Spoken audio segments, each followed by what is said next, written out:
মাধৱী সুন্দৰী ধুনীয়া ছোৱালী আছিল। তাইৰ গাৰ ৰং ইমান ভাল আছিল যে গাটোৰ যিখিনি কাপোৰে ঢাকি ৰাখিছিল সেইখিনি দেখিবলৈ বেয়া লাগিছিল। অৱশ্যে ফিচিকাৰ নিচিনা দেখা নতুন কাপোৰ তাইৰ বহুত আছিল। চাৰু মাধৱীহঁতৰ ঘৰৰ বন্ধ কৰা ছোৱালী আছিল। মাধৱীৰ বয়স যেতিয়া 10 বছৰ, সেই সময়তে দেউতাক নন্দন দাসে বহু দিনৰ চিনাকি ডাকঘৰৰ পিয়ন এটাক বন্ধ কৰা ছোৱালী এজনীৰ খবৰ কৰিবলৈ ক'লে। পিয়নটোৱে ক'লে গাঁৱৰ চিনাকি মানুহ এটাক। মানুহটোৱে পালেগৈ চাৰুটোৰ মাক পুতলীক। পুতলীৰ গিৰিয়েক মুকুন্দই দিন হাজিৰা কৰি ঘৰ চলাইছিল। কাম বিচাৰি মানুহটো কেতিয়াবা 7-8 মাইল দূৰো পাইছিলগৈ। এবাৰ তেনেকৈ দূৰলৈ গৈ এক ঠিকাদাৰৰ হৈ হাবিত খৰি কাটোতে 7 মান ওপৰৰ পৰা পৰি মানুহটো মৰি থাকিল।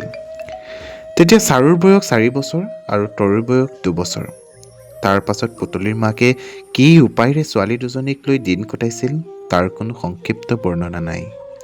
লোকৰ ধান কাটি দিয়া, নিজৰ ছালত বগোৱা কোমোৰা হাতলৈ নি বেচা, মৰিশালীলৈ যোৱা বাটৰ কাষে কাষে বনৰীয়া কেৰেলা বিচাৰি ফুৰা, অকণ অকণ ছোৱালীৰ কাণ ফুটোৱা, লোকৰ সূতাৰে বাতি কৰি নিশা পৰলৈকে তাঁত বোৱা, 3খন মুখৰ আহাৰ যোগাবলৈ বিচিত্ৰ কাম পুতলীৰ। তথাপিও ভাতমুঠিৰ যোগাৰ হৈ নুঠে। 5 বছৰৰ ভিতৰতে মানুহজনীৰ ওপৰেদি যেন 15টা বছৰ পাৰ হৈ গ'ল। তাইৰ গাৰ মঙহবোৰ শুকাই গ'ল। তাৰ সলনি যেন হাড়বোৰ শকত আবত হৈ বাহিৰলৈ ওলাই আহিল। ক'লা ক'লা চমকা চমক দাগে তাইৰ গাল দুখনৰ ছালখন ছাটি পেলালে। এনে সময়তে এদিন সেই মানুহটো পুতলীহঁতৰ ঘৰত উপস্থিত হ'লহি। চহৰৰ এজন ডাঙৰ মানুহে বন্ধ কৰা ছোৱালী এজনী বিচাৰিছে। মানে কি আৰু, এই ঠাই ঘৰ সৰা, সৰু সুৰা কাপোৰ কানি ধুই মেলি দিয়া, সিমানেই। পুতলীয়ে ৰাতিটো ভাবিলে আৰু পিছদিনা পুৱা মানুহটোক সুধিলে, তাইতো অইন নহ'লেও দুবেলা দুমুঠি পেট ভৰাই খাবলৈ পাব, নেপাব জানো? 9 বছৰ বয়সত চাৰু নন্দন দাসৰ ঘৰলৈ আহিল।